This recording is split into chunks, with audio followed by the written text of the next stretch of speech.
Most financial advice out there, they tell you save as much as you can. The bigger the bank balance, the safer you will feel.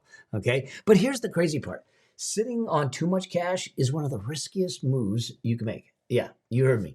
The very thing that you think is protecting you is actually putting you in financial future quicksand. Okay. That's what it is. Because here's the deal: cash isn't a wealth builder, it's a protector. And when you confuse the two, you don't just lose growth, you lose choice. And I've seen this play out for decades, first in my career as a CPA and now as a mentor, helping people just like you build their money machines. The folks who thrive aren't the ones with the fattest checking accounts. They're the ones who know how much is enough, how to make the rest work for them. So in this episode, I'm literally going to give you the exact formula to figure out your cash needs, and show you how to set up your emergency fund, your peace of mind fund the proper way, and explain what to do once you cross the too much line. This is Building Your Money Machine, where we help you master your money, eliminate financial stress so you can live a life of choice. Because earning more doesn't make you free. A money machine does.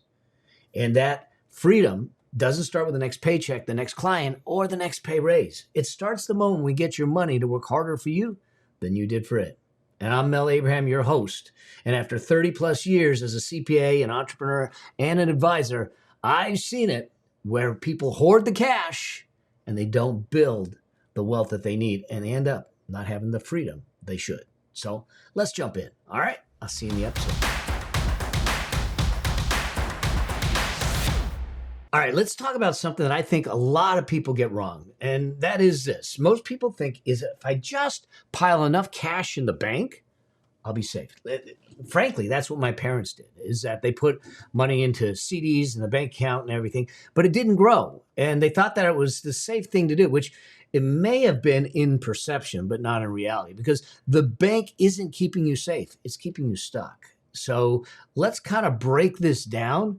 But a lot of people will say, but I don't even know how to figure out my monthly essentials, let alone how to figure out what my cash needs are. Well, I got you, all right? That's exactly why I have the lifestyle cost calculator. It's totally free. It makes it painless for you. So you can go to melabraham.com/lifestyle download. You'll put all your information in, your expenses. It'll project out and you'll get a chance to see what your vision for your life is going to cost. So you can then start building the machine to make it happen. But let's talk about cash now, okay? Because the first thing you need to know is cash is safety, not strategy. Cash isn't meant to build wealth, and it's not the engine to your money machine. It's more like the seatbelt. It keeps you safe in a crash, but it's not driving you anywhere, okay? So you sit back and say, well, then why keep cash at all?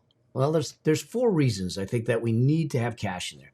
First, it's a cushion for crisis. You know, if something happens, a job loss, a medical bill, the car decides to quit on you on the freeway, it allows you to not go into the ditch or go into debt, if you will, when things don't go your way, when life actually happens. And so it's a cushion to keep you protected and to keep the assets in the machine you're building protected. The second reason that we need cash is for what I call sinking funds. This is the short-term stuff that you know is coming up that you don't want to go into debt for. So, for instance, when we did our home remodel, we put cash away and we had a sinking fund for it so we could pay cash for the remodel, which did a couple things. One, it allowed me to negotiate better with them. But two, I didn't have some big bill when it was all said and done. Okay, so short-term stuff like vacations, weddings, new tires, home repairs, remodels, and the dreaded word taxes, put that away. Okay, so that needs to be in cash in a way that it's safe. It's not exposed to the market, so it's not going to go up and down. And now you know that you have it available to you when you need it. The third reason that we need to have some cash is peace of mind, okay? So you can sleep at night without waking up at 3 a.m. stressing out about money. You know, having some margin, some buffer in there is going to give you peace of mind. It's going to allow you to have less stress when you know it's there, okay? And then the fourth reason is for opportunities. Because when economies cycle, when markets tank, when the person with the cash isn't panicking, they're buying. When we bought this house, we put a substantial amount down, over 50% down. Well, that allowed me to negotiate a lot better deal than other people would have, and to take the house off the market and get a good deal on it. So you want to have cash available when opportunities arise to make that happen. Now, you're going to separate it, because cash for sinking funds, cash for opportunities, and cash for your preservation, your peace of mind, are totally different. They shouldn't be commingled. They should be separate, in the sense of making sure that they're there when you need it. Okay, you don't count the money twice or three times and say, well, I could use it for that, or use it for that. No, it gets one use, and it's either going to be for your peace of mind or emergencies, or it's going to be for the sinking fund, or it's going to be for opportunities. Put it away that way. All right, so that talks about the first thing up. That really leads us into this idea of the emergency fund. This is your survival safety net, okay? And the rule of thumb on this is 3 to 6 months, and I tend to agree with that. Now, that's 3 to 6 months of essential expenses. That is your needs, your survival. So it's not Netflix. It's not your Amazon Prime. We're talking about rent. We're talking about mortgage. We're talking about utilities, groceries, insurance, your medical, your transportation, your debt minimum payments. It's that. It's the essential stuff that you need to get by on a regular basis. Now, we say 3 to 6 months is the emergency fund. So if you have those things adding up to, say, $4,000, then somewhere between $12,000 and $24,000 you want to put away. Now, where should it live? It should live in a high yield savings account. Right now in the US, the best savings accounts are paying just north of 4%. Now, they're going to go up and down because they're variable interest rates. So if the Fed starts to drop rates, we can see that these things will drop. And that might mean that maybe we don't put it in a high yield savings account. Maybe we do something else with it. We'll talk about that a little bit later in this session. But it's not, the returns aren't amazing, but we want to keep it safe. We want to keep it liquid. We want to keep it away from fees, and we want to make sure it's 100% insured, because this is our safety net, and it needs to be there when we need it. Okay, so that's the first stage, is 3 to 6 months. Now, if you've read my book or you know anything about me, I actually want to push a little further than that. 3 to 6 months is an emergency fund. The peace of mind fund, as we look at it, is actually 9 to 18 months. I want to push further. And once we have the 3 to 6 in place, we can slowly push that to 9 to 18 months. Here's why I say this, and I have been saying this for years and years. When things happen, I actually think it takes much longer than 3 to 6 months to get yourself on your feet, and it can take a short time to just destroy us financially. And so having a little more cushion is important. Now, that also is dependent on your age, stage, and circumstances. If you're a single individual with no real house payment and no one depending on your income, you might just push to like 9 months. But if you have a family and you're the sole breadwinner of the family and you have a mortgage, you might want to push to 12 or 13 or 14 months, because so much is riding on it if something, God forbid, happens to you as a wage earner. Now, if you have, say you're married and you have a second income, then maybe, just maybe, you're still at the 9 months. So these are just guidelines. They're kind of bumpers for you to work through, but it is something that's going to allow you to start to put yourself in a place where you have peace of mind, the ability to sleep and know that you got 9 months, you got 12 months. And the reality is, I actually have more than that in my situation, because I'm 64. I don't have a huge runway. Hopefully I do have a lot of years left, but the bottom line is that I don't want a lot of volatility in my portfolio, and I need the liquidity just in case we want to slow down, stop, do anything. And so I've extended it a little bit in my situation. Okay, so this is where we start to look at things and say, well, how much cash is actually too much?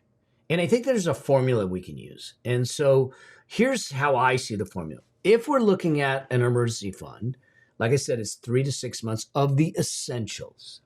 Okay. If we're looking to a peace of mind fund, it's 9 to 18 months of the essentials if you need it. And then you have the sinking funds, which are your short-term needs. These are the needs that you know you're going to do. It's the remodel you might have to do, the repair, the new car that you might be thinking of buying, the wedding, the vacation, the family reunion, those kinds of things. And so the formula really starts to come into just deciding, first off, if you have nothing, I want you to start with the emergency fund. So you're going to say, so it's my 3 to 6 months plus the sinking fund needs. So if we look at it this way and we say, I have $4,000 a month in essentials, and let's just use 3 months for now. That means I need $12,000 just for the 3 months emergency fund. But I know that I want to do a vacation for $3,000.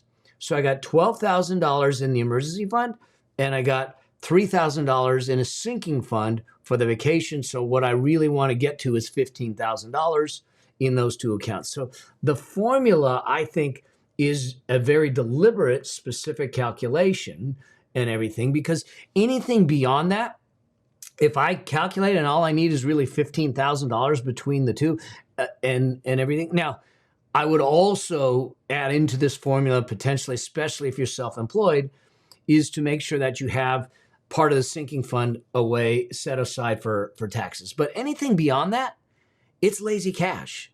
That's when money stops protecting you and starts holding you back. If all of a sudden I need $15,000 in cash based on the formula, and I have $25,000 in there, well, then I'm wasting that cash. It should be working for me, because remember, it's about getting your money to work harder for you than you did for it, and it won't do it in a savings account, won't do it in a high yield savings account. Okay, so if you're sitting on $200,000 in a savings account, but your essentials are $4,000 a month, that's years of expenses just collecting dust, while inflation just eats it away like a little Pac-Man. Okay, so we gotta get it working for us instead of taking a nap. And the last time I checked, naps don't build wealth.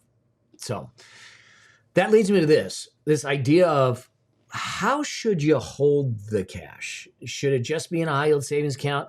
Here's what I don't want you to do. You don't put it into some major bank that's only going to pay you 0.2%. Okay? I get it. But I have none of my cash and none of my banking goes through major banks. I hate to say it. And I'm not with Chase, B of A, Wells Fargo, any of those. Most of my stuff is with credit unions or proper online banks. That's it. Okay?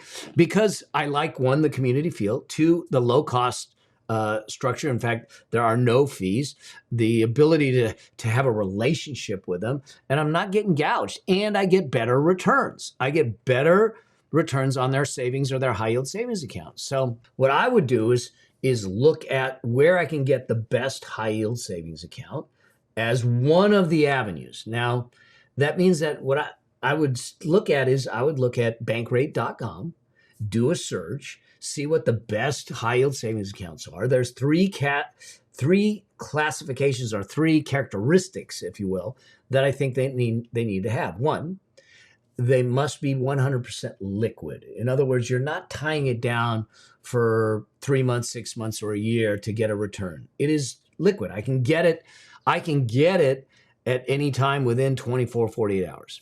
The second characteristic is that you're not going to pay any fees on it. Y'all, they're making money on having your money in their account, in their bank. So you shouldn't be paying for them to use your money to make money. So there's no fees. And third, it is 100% insured, meaning that there's some sort of insurance on it if the bank goes under, like FDIC, which is limited to $250,000 right now. But there's ways that goes up, and you need to check that. But so we want to make sure that it has those three characteristics. You want to look at that, go through bankrate.com, do a search and everything.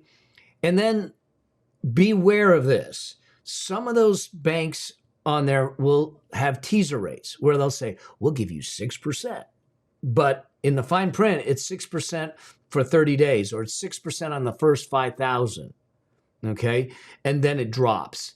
So I don't play that game. Just give me a rate that is consistent, and I don't have to bounce it around or play that game. Okay. So that's one way to handle it. The other possible way to handle it, and we do a combination. I've got some in a high yield savings account, and I have some in this strategy, and that is what I call a ladder strategy. Okay.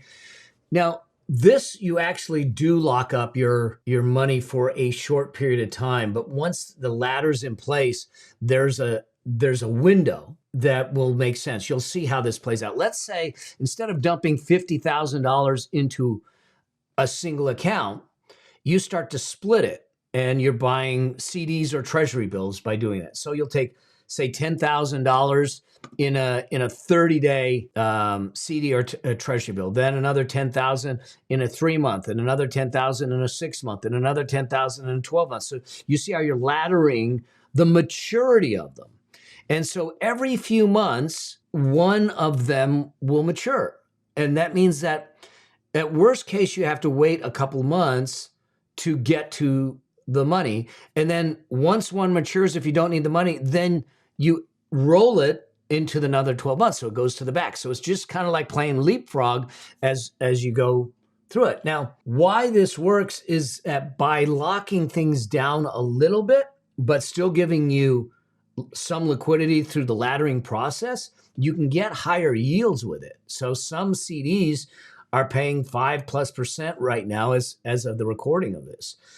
2, you still preserve your liquidity within 30 to 60 days away. The third thing is that it gives you still have the safety. FDIC insurance on CDs. If you're doing treasuries, it's backed by the US government.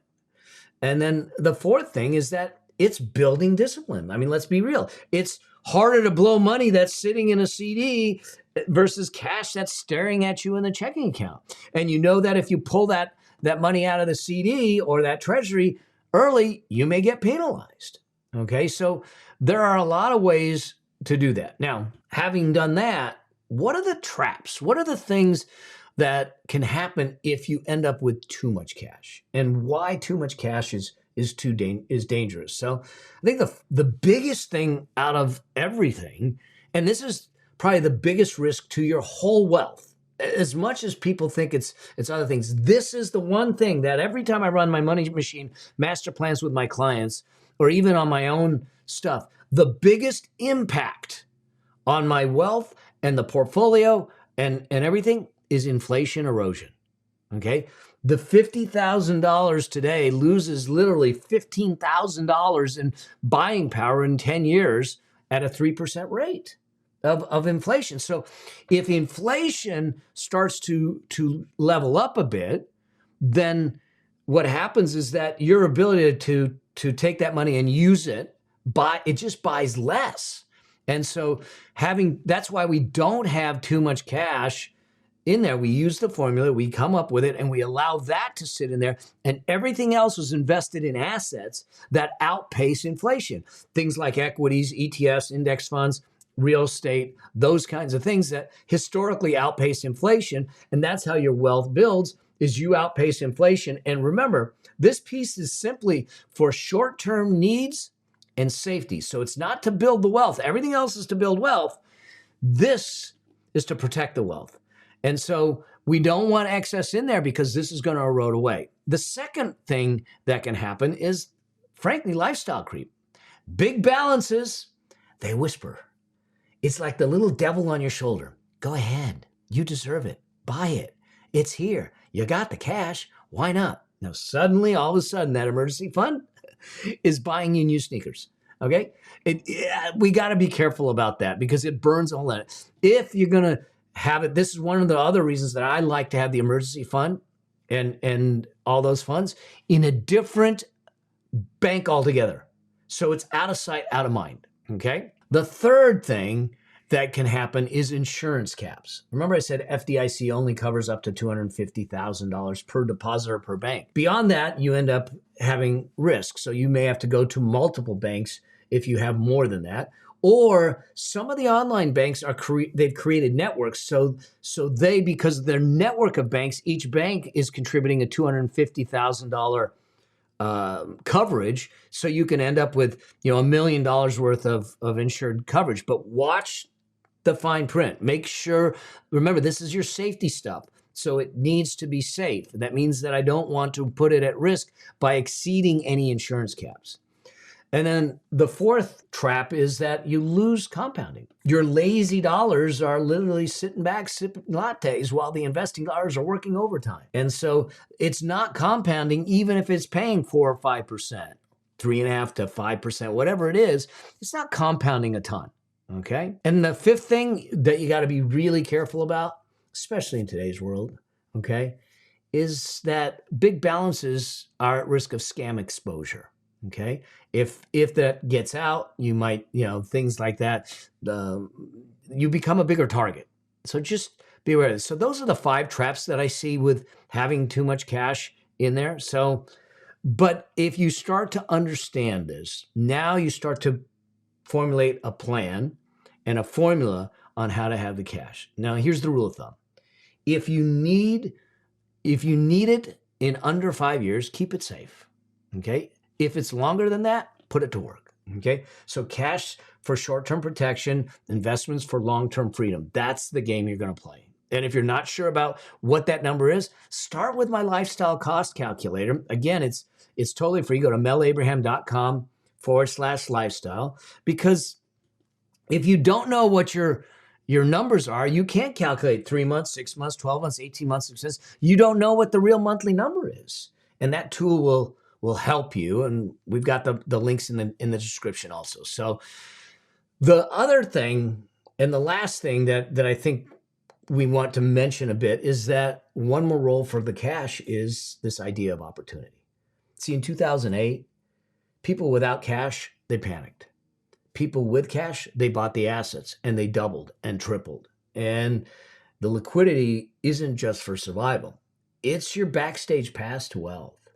I know that a lot of my wealth just rocketed from that 2008 period on, because I had the liquidity, because I had the cash to take advantage of the declined asset values. And so a lot of times people freak out when the stock market's going down and everything, go, oh my gosh. But think about it. That means that the Googles and the Apples and the Microsofts of the world are going on sale. All I know is that when Nordstrom's is having a sale, we don't run away from it. Well, we run into it. Same thing here. That to have some cash set aside for possible opportunities to buy in should the market cycle down. And it does. It's just a matter of when and how deep. And then you can take advantage of it and be able to build from there. So here's your game plan. Number 1, calculate your essentials. Okay? Figure it out. If you need help, grab the lifestyle cost calculator. Number 2, build your emergency fund, 3 to 6 months. Decide where you want it, what high yield savings account you want it in, where it is, open that account, link the accounts, get it set on automatic. Number 3, decide if you need a peace of mind fund. Once you have that 3 to 6 months, are you going to push to 9 to 18 months, somewhere in there? Okay. Number 4, create the sinking funds. Make a list of the short-term expenses, 5 years or less, that you need, that you think you need in your life. And maybe you either have an account that has different buckets in it, or you have separate accounts for it, and you set all of this up and the funding of it on automatic. Okay. And then number 5, if it applies for larger amounts and bigger cushions, you can apply a ladder strategy. Okay. And then number 6, take everything else and start investing it, because cash is there to keep you safe, but investing will make you free. Okay. So this is the game plan for you. This is how I want you to run with it. And this is how you make sure that you're not keeping more cash than you should in the banks and losing wealth in the process. Okay. Remember, cash keeps you safe. Investments make you free. Cash is your seatbelt. It's there to protect you It's not to drive your life forward. That's the job of your money machine. All right. So go ahead, grab the lifestyle cost calculator. It's in the description. At the same time, do me a favor, hit subscribe. Stay with me on this journey. And let me know if you have questions. Let me know if you have thoughts. I'd love to hear from you. I'd love to have the conversation with you. Because remember this, I believe that financial freedom is your birthright. And I'm here to light the path for you to get it. All right. I hope that you found this valuable, and just let me know. And on the process to building your machine, I hope I get a chance to see you on the path to your financial freedom. And until I do, always strive to live a life that outlives you. See you in the next one. Cheers for now.